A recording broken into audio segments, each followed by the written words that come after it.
Le vin, c'est quelque chose qui doit profondément vous toucher au plexus, vous émouvoir, et surtout pas dans les neurones. Une Tressalis, c'est le cépage endémique de notre appellation. Les gens font du vin pour gagner des ronds, moi je fais du vin parce que ça me plaît, parce que j'ai envie de faire du bon vin.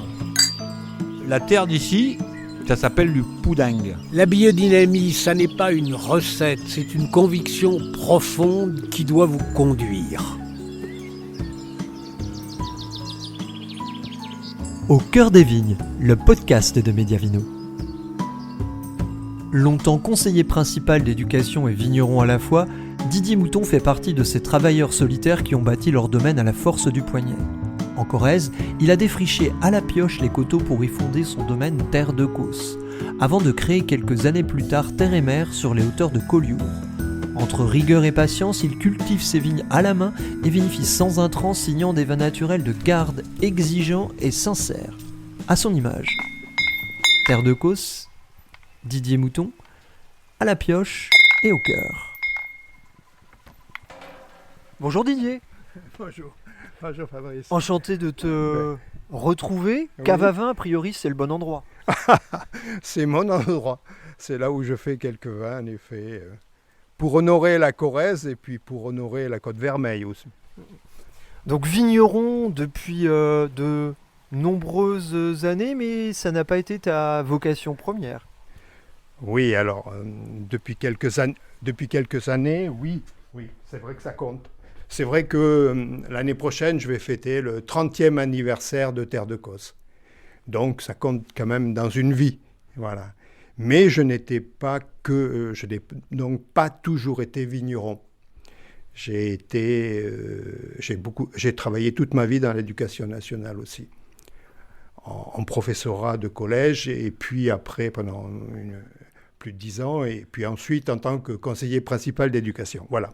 Donc je suis vigneron depuis depuis mes 40 ans à peu près, quoi.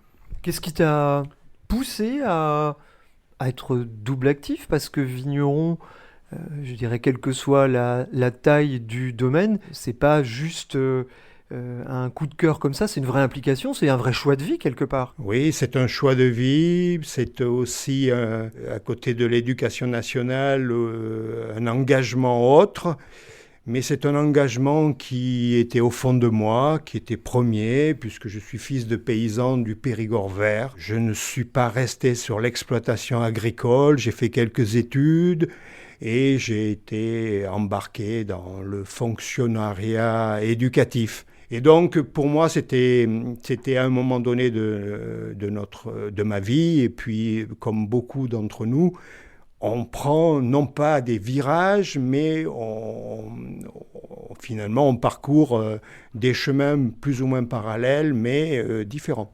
Quel était ton regard sur le vin pour t'amener à décider de créer un domaine en Corrèze? J'imagine que tu avais un regard quand même qui va au-delà du simple consommateur moyen. Finalement, là, ce que tu me demandes, c'est répondre à quelque chose qui est très complexe et qui vient de notre propre humanité, de notre propre personnalité. Pour moi, le vin, c'était revenir à la terre, mais pas dans n'importe quelle condition. Pas pour produire avec cette notion de production, de rendement et de résultats économiques, pas pour cela, simplement pour illustrer mon engagement écologique. C'est aussi le fond de ma pensée, c'est aussi le fond de mon histoire. Et le vin, j'ai trouvé le vin. La vigne était le moyen absolu de retrouver mes racines, d'installer des racines, et puis ensuite d'envoyer un message à tous ceux qui goûtent mes vins. Ce podcast vous est proposé gratuitement par Mediavino. Si vous souhaitez découvrir la suite de ce reportage ainsi que nos prochaines diffusions en exclusivité et en intégralité, abonnez-vous sur mediavino.info. Vous recevrez chaque lundi à midi un nouveau podcast ainsi qu'une vidéo, une interview et un édito. Mediavino, voyage au cœur des vignobles pépites.